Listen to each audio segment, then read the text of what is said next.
उत्पत्ति अध्याय 28। याकूब का लाबान के पास भेजा जाना। तब इसहाक ने याकूब को बुलाकर आशीर्वाद दिया और आज्ञा दी, तू किसी कनानी लड़की को न ब्याह लेना। पद्दनराम में अपने नाना बतूएल के घर जाकर वहां अपने मामा लाबान की एक बेटी को ब्याह लेना। सर्वशक्तिमान परमेश्वर तुझे आशीष दे और फलवंत करके बढ़ाए, और तू राज्य राज्य की मंडली का मूल हो। वह तुझे और तेरे वंश को भी अब्राहम की सी आशीष दे कि तू यह देश जिसमें तू परदेशी होकर रहता है और जिसे परमेश्वर ने अब्राहम को दिया था उसका अधिकारी हो जाए। तब इसहाक ने याकूब को विदा किया और वह पद्दनराम को अरामी बतूएल के पुत्र लाबान के पास चला, जो याकूब और एसाव की माता रिबका का भाई था। एसाव का इश्माएल की बेटी महलत से ब्याह। जब एसाव को पता चला कि इसहाक ने याकूब को आशीर्वाद देकर पद्दनराम भेज दिया कि वह वहीं से पत्नी लाए, और उसको आशीर्वाद देने के समय यह आज्ञा भी दी, तू किसी कनानी लड़की को ब्याह न लेना, और याकूब माता पिता की मानकर पद्दनराम को चल दिया।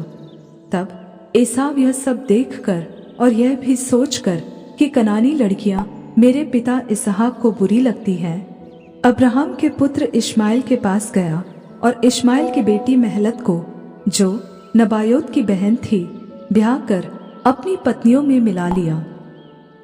बेतेल में याकूब का स्वप्न। याकूब बेरशेबा से निकलकर हारान की ओर चला, और उसने किसी स्थान में पहुंचकर रात वहीं बिताने का विचार किया, क्योंकि सूर्य अस्त हो गया था। इसलिए उसने उस स्थान के पत्थरों में से एक पत्थर ले अपना तकिया बना कर रखा और उसी स्थान में सो गया। तब उसने स्वप्न में क्या देखा कि एक सीढ़ी पृथ्वी पर खड़ी है और उसका सिरा स्वर्ग तक पहुंचा है, और परमेश्वर के दूत उस पर से चढ़ते उतरते हैं, और यहोवा उसके ऊपर खड़ा होकर कहता है, मैं यहोवा तेरे दादा अब्राहम का परमेश्वर और इसहाक का भी परमेश्वर हूँ। जिस भूमि पर तू लेटा है उसे मैं तुझको और तेरे वंश को दूंगा, और तेरा वंश भूमि की धूल के किनकों के समान बहुत होगा, और पश्चिम, पूरब, उत्तर, दक्षिण चारों ओर फैलता जाएगा, और तेरे वंश के द्वारा पृथ्वी के सारे कुल आशीष पाएंगे। और सुन, मैं तेरे संग रहूंगा, और जहां कहीं तू जाए वहां तेरी रक्षा करूंगा, और तुझे इस देश में लौटा ले आऊंगा।